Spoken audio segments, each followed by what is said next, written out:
ആടാ ഇല്ല, വൈകുന്നേരം വരാം. എന്താണ് അബു ആ ഫോൺ ചെയ്യുന്ന റെസ്റ്റ് എടുക്ക്. ഇന്ന് മുതലാളില്ലല്ലോ, ഇനി ആർക്കും വേണ്ടിയിട്ട് എങ്ങനെ കഷ്ടപ്പെടുന്നത്? അവിടെ ഒന്ന് കുത്തിരിക്കുക കസാരതാ. അത് സാരല്ലേ, എനിക്ക് കുറച്ചധികം എടുത്ത് വെക്കാണ്ട്. നിങ്ങളവിടെ ഇരുന്നോളി. ഈ ചങ്ങ ഇങ്ങനെ ആത്മാർത്ഥത കാണിച്ചാൽ അത് എനിക്ക് പണിയാകല്ലോ. ഇനി ഞാൻ വെറുതെ ഇരിക്കുന്ന കാര്യം മുതലാളിനോട് അങ്ങ് പറഞ്ഞു കൊടുക്കും. ഇവൻ എങ്ങനെ വിട്ടാൽ ശരിയാവില്ല, ഒരു പണി കൊടുക്കണം. അല്ലടാ, എന്താണ് ശ്രുതി നമ്മളെ പുതിയ പണിക്കാരെ ഈ കാര്യങ്ങൾ പറഞ്ഞു കൊടുത്തില്ലേ? ആള് റെഡി ആവൂലേ? വിശാഖ, എൻ്റെ അഭിപ്രായത്തിലും ശരിയാവും തോന്നുന്നില്ല. ഓൻ ഫുൾ ടൈം ഫോണില്ല. പണിയെടുക്കുന്ന എന്നെയും കൂടിയും പണിയെടുക്കാൻ വയ്ക്കില്ല.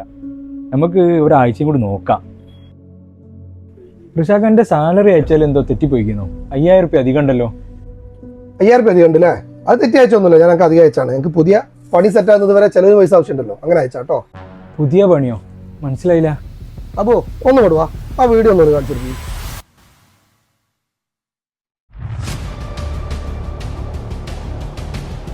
ഈ എന്താ വിചാരിച്ചത്? ഓൻ്റെ പെങ്ങളെ മോനാണ്. ഓനെ നമ്മുടെ വെറുതെ പണിക്ക് നിർത്തിയാണ് ഈ വിചാരിച്ചോ? എൻ്റെ ഉടായ്പും കള്ളത്തരങ്ങളും പിടിക്കാൻ വേണ്ടിയിട്ടാണ് ഓനെ ഞാൻ ഇവിടെ ആക്കിയത്. അപ്പം വെറുതെ ഇതിനെ ഫോണും ചെയ്ത് നടക്കുകയല്ല, ഞാൻ ഏർപ്പാടാക്കിയതാണ് എൻ്റെ ഉടായ്പും കള്ളത്തരങ്ങളും ഒക്കെ വീഡിയോ എടുക്കാൻ വേണ്ടിയിട്ട്. അപ്പോൾ ഈ കാര്യങ്ങളൊക്കെ കണ്ടല്ലോ, എനിക്ക് എന്നെ ബോധ്യപ്പെട്ടല്ലോ. ഇനി വേറെ പരിപാടിയോ പണി എന്താണല്ലോ നോക്കി കേട്ടോ.